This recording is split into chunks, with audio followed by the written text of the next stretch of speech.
dia, boa tarde, boa noite, bom sábado, meus acadêmicos da mente. Sei que não é normal postarmos aí no sábado, né? Mas nessa apostilinha de fim de mês, a gente sempre valoriza aí a explicação, porque a gente entende que ela é um pouco mais difícil do que as outras, traz aí um exercício fora do comum, que a gente não está muito habituado. Então vamos lá. Esse daqui tá colocado assim, ó, horizontalmente, né? Tá diferente dos outros, ele tá grandão na folha. Vocês vão explorá-lo aí. Tá na antepenúltima folha. Então, a gente conversou, né? Conectar os pares aqui de modo que os grupos tenham aquela quantidade de quadradinhos. Por exemplo, todo número 1 vai ter que fazer parte do quê? Do grupo de um quadradinho só. Então, eles são os mais óbvios de iniciarmos aí. Vou pintar aqui, ó. Todo mundo que é 1 eu vou pintando. E assim a gente já descobre um galerão, certo? Depois, posso olhar para os números 2, mas não é uma obrigação. Posso olhar para o número 3, para o 4 também. Vejam esse 3 aqui embaixo. O único 3 ao alcance dele para formar um grupo de 3 quadradinhos é esse da esquerda. Então poderia fazer aqui já de primeira. Esse 3 aqui também, ó. O único 3 perto dele aqui, ó, possível para formar um grupo de 3 quadrados é esse aqui de cima, certo? Então eu boto ele para cima. Aqui do lado tem o grupo de 2. Ó. A gente tinha conversado, né, que o 2 tem sempre que estar colado em alguém do lado dele, porque vai ser um grupo de 2 quadrados apenas. Então posso trazê-lo aqui, ó. O único 2 que está colado nele é esse. Dá certeza aqui. E eu gosto de lembrar que nem todo mundo dá certeza, tá, pessoal? Às vezes a gente encontra aí, ó. Aqui, ó, tem um 3 que está coladinho com um 3 aqui em cima. Será que eu vou fazer 1, 2, 3 para cima? Ou será que eu vou fazer 1, 2, 3 aqui, ó, por baixo? Como eu tenho duas possibilidades nesse momento, eu espero mais um pouco. O que nunca acontece aí, pessoal, é do jogo deixar duas possibilidades abertas. Ah, pode ser tanto assim quanto assim. O jogo sempre dá uma maneira só de resolver, tá? Eu ainda não resolvi nenhum aí que chegou no final e tanto fizesse resolver de uma maneira ou da outra, os dois dariam certo. Vamos lá, olhar para mais números aqui, ó. Aqui em cima, por exemplo, se a gente fosse olhar, ó, tem 2 que estão colados. O único 2 que está lado a lado aqui são esses, então eu junto eles dois, ó. Em relação a esse aqui, qual é o único 2 que está pertinho dele? É esse daqui da esquerda, né? Então tenho que juntá-lo.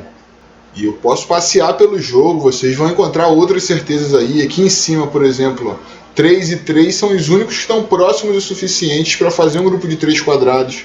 Aqui, ó, de 7 a 7, se eu for reto, fizer um grupo só, vai ficar 1, 2, 3, 4, 5, 6 e 7 lá certinho. E de pouquinho em pouquinho a gente vai achando, né? Esse 4 aqui tem que se conectar com o 4 do lado, mas se eu for direto vai ser um grupo de só 2, né? Tenho que usar mais quadradinhos para fazer um grupo de 4, como vocês estão vendo aqui. Acontece isso lá embaixo também, ó. Tem 4 com 4 lado a lado. Se eu juntar vai ficar um grupo só de 2, então eu tenho que usar mais quadrados. Para cima eu faço 2, para o lado eu faço 3 e volto para fazer 4. Aqui do lado, ó, tinha um 1zinho que eu não tinha visto ainda. Pinto ele porque ele vai ficar sozinho. Olhando um pouco mais acima, se eu olho para esse 2 aqui, ó, parece que ele pode ir para a esquerda ou então para baixo. Só que esse 2 aqui de baixo não tem duas opções. A única saída dele é para cima, então não tem dúvida aqui. Igual do lado agora, ó. Antes ele podia ir para a esquerda ou para cima, agora só pode ir para cima, porque esse daqui teve que ir para baixo. Na outra quina aqui a gente encontra novamente aquele 4 lado a lado, que a gente tem que usar mais quadrados do que o normal para poder fazer 4 quadradinhos no grupo, ó. Subo para fazer 2, volto para fazer 3 e desço para fazer 4. Um pouquinho acima tem o número 5, que se eu quiser levá-lo por cima aqui, ó, eu não tenho espaço, não é? Então, para eu poder conectar esse 5 com esse 5 aqui, que está um pouquinho acima dele, só se eu trouxer para a esquerda, fizer 1, 2, 3, subo para fazer o quarto quadrado e volto para fazer o quinto. Igual acontece aqui com esse 7. Ó. Eles estão próximos, mas eu tenho que fazer um grupo maior aqui para poder fazer um grupo de 7. Então, eu vou trazer 1, 2, 3, 4 aqui. Subo com o quinto, volto com o sexto e termino com o sétimo quadrado certinho, de ponta a ponta, tendo 7. Aos poucos vou facilitando o meu grupo, ó. Vejam esse 5 aqui, precisa se conectar o 5 que está próximo a ele, mas não dá para fazer um grupo pequenininho assim, ficando só com 3 quadrados. Eu tenho que explorar mais para cima, os quadrados de cima, né? Então eu subo para ficar com 2, 3, volto para o quarto e desço com o quinto quadrado. Aqui do lado tem um 2 que só tem um outro 2 próximo a ele, então é certeza também. E do lado tem um 9, ó, que é interessante a gente olhar. Apesar de ser um número grande, que parece que pode ter várias saídas, o único 9 que tem aqui perto é esse daqui de cima. Para alcançá-lo, é um caminho distante. Então, se a gente fizer a conta, vai dar certinho 9 quadrados. Ó, considerando ele o primeiro, subo com o segundo, 3, 4, 5, 6 aqui, ó. 7 subindo, 8 para a esquerda e 9 para a esquerda. O único caminho possível para esse 9 era aqui em cima, mesmo parecendo que tinha mais de uma opção, né? Não tem, não, ó. Não tem outro 9 em volta. Isso me ajuda com alguns 3 aqui, ó. Vejam que aquele 3 aqui de cima, antes ele podia ser por baixo ou por cima. Como eu tive paciência para encontrar esse 9, agora eu sei que esse 3 só tem uma opção, ir por cima. Igual o de baixo aqui, ó. Antes ele podia conectar-se por cima ou por baixo. Agora, como eu fiz o 9, ele só pode ir por baixo. De pouco em pouco vou encontrando certeza, ó. Vejam aqui no meio que tem um 4, que o único 4 ao redor dele possível é esse outro aqui, ó. Então a gente junta os dois fazendo um grupo de 4 quadradinhos. Esse 10 aqui do cantinho, já que a gente está fechando esse cantinho, se ele for direto para cima, até daria, mas ele ficaria com menos quadradinhos do que necessário. Ó. Chegando nele eu ficaria com um grupo de 6 apenas.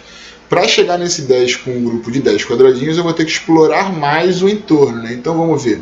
Se eu trouxer para baixo, eu faço 2, para a esquerda 3, 4, 5, volto para fazer o 6, e aí eu vou subir para fazer 10 agora. Ó. 7, 8, 9, aqui vai ser o 10º quadradinho, porque explorei os quadrados de baixo, né? Fiz uma minhoquinha aqui para poder usar 10 quadradinhos nesse grupo. Aquele 3 lá, ó, que a gente tinha dúvida, será que é por cima ou será que é por baixo? Se eu fizer assim por baixo, como é que eu vou ligar esse 8 aqui num par? Vai ficar fechado, né? Então lembram que no começo a gente falou que não tinha duas opções para aquele 3, não ia tanto fazer? Agora, como a gente esperou, ele não pode ir por baixo, senão ele fecha o caminho do 8, ele tem que ficar por cima. Deixando esse 8 aqui livre, ó, ele também só vai ter um caminho. Se eu considerar ele o primeiro, subo, faço o segundo, para a direita o terceiro, para a direita o quarto, quinto, desço com o sexto, para a direita o sétimo e para a direita o oitavo. Pronto. O único caminho possível para juntar meus números 8 aqui. Vou de pouquinho em pouquinho. Vejam aqui em cima, por exemplo, ó, 3 com 3 é o único possível para esses pares aqui, né? Então vou fazer horizontalmente essa linha, conferindo um pouquinho mais acima, ó. 7 com 7, como é que eu vou conectar? Daria para fazer eles direto aqui? Daria, mas aí vai ficar um grupo menor que 7, né? Eu quero ter 7 no meu grupo, então eu vou explorando o entorno aqui. Daqui eu vou fazer o primeiro, subo com o segundo, terceiro, venho para a esquerda, ó, quarto, quinto, desço para fazer o sexto e volto para fazer o sétimo. Deixou imprensado aqui esse grupo de 9, né? Não pode ir direto, vai ficar um grupo menor. Então eu vou levá-lo para baixo, vou usar os espaços aqui de baixo, ó. 1, 2, 3, 4 na horizontal, desço com o quinto. Se eu já fizer a volta, ainda vai ficar pequeno, eu vou explorar mais para baixo, ó. Faço o sexto quadradinho para baixo, o sétimo para a direita, o oitavo para cima, e aí subo com o nono. Fechei esses quadrados aqui. Aqui tem um par de 2, ó, que só tem uma opção, eles só podem se juntar aqui, não tem outros 2 em volta para que eles fiquem corretos. Igual esse par de 6 aqui, ó. Não tem outros 6 aqui ao redor para se juntar. Então eu tenho que juntar os dois, né? Se eu fizer o menor caminho, ele já vai ficar com 6 quadradinhos, ó. 1, 2, 3, 4, 5, 6, beleza. Esse 4 para juntar-se com esse 4 não pode vir direto para não ficar pequeno, então ele tem que dar essa voltinha aqui, não tem outro jeito. E agora vamos usar a lógica aqui no meio. Vejam que a gente tem um monte de 5 que parece poder se conectar, mas se a gente estudar bem essas possibilidades aqui, ó, vejam esse 5 aqui do cantinho, por exemplo. Apesar de estar bem próximo desse 5 aqui de baixo, não tem nenhuma maneira que eu consiga começar dele e chegar em 5 ali embaixo. Começando dele, 1, 2, 3. Para fazer o 4, eu teria que ir para cima ou para a direita, e em qualquer uma dessas hipóteses aqui de 4, eu não conseguiria juntar com ele para fazer o 5. Isso acontece também com esse outro 5. Ó. Não tem um modo de eu juntar esse 5 aqui do canto com nenhum desses 2 de baixo. A única possibilidade para esse 5 do canto é subir. E aí eles ficam muito próximos aqui, para conectá-los eu vou ter que fazer 1, 2, explorar os de cima, ó, 3, 4, e aí eu desço para fazer o quinto. Esse de 12 aqui ficou mais fácil, porque só tem um caminho para ele agora, tem que ir para baixo fazendo 1, 2, para a direita, 3, 4, 5, 6, 7 para baixo, 8 para a direita, e aí se eu já conectar no 12 vai ficar muito curto, então eu tenho que explorar os quadrados para chegar em 12, hein? 9, 10 para baixo, 11 para a esquerda, e aí sim eu subo para fechar o 12. Sobram aqui 2 pares de número 5, que parecem poder se conectar também, ó, mas vejam que esse 5 aqui ele só alcança ou o 5 de cima ou o 5 de baixo. E aquele 5 lá do canto ficaria pequeno o grupo para chegar nele. Então, esse 5 aqui só tem duas possibilidades. Só que, como eu conseguiria juntá-lo com o 5 daqui de cima? Ó? Se eu subir e fizer 1, 2, para a esquerda 3, 4 aqui, não dá para juntar em hipótese alguma esse 5 com o 5 de cima. Vocês podem experimentar aí. Então, se esse 5 só tem duas hipóteses, mas o 5 de cima de nenhuma maneira dá certo, ele tem que se conectar embaixo. E se o 5 de cima não se conecta com nenhum desses de baixo, ele tem que se conectar com o lado do cantinho. Para fazer esse 5 aqui, a gente sobe, volta e explora os quadradinhos. Vocês podem ver no de vocês aí que vai ficar mais horizontalizado, né? Que fica uma formação de montanhas aí, beleza? Espero que tenha dado certo. Amanhã a gente volta com mais no Domingão para finalizar nossa apostila. Grande beijo!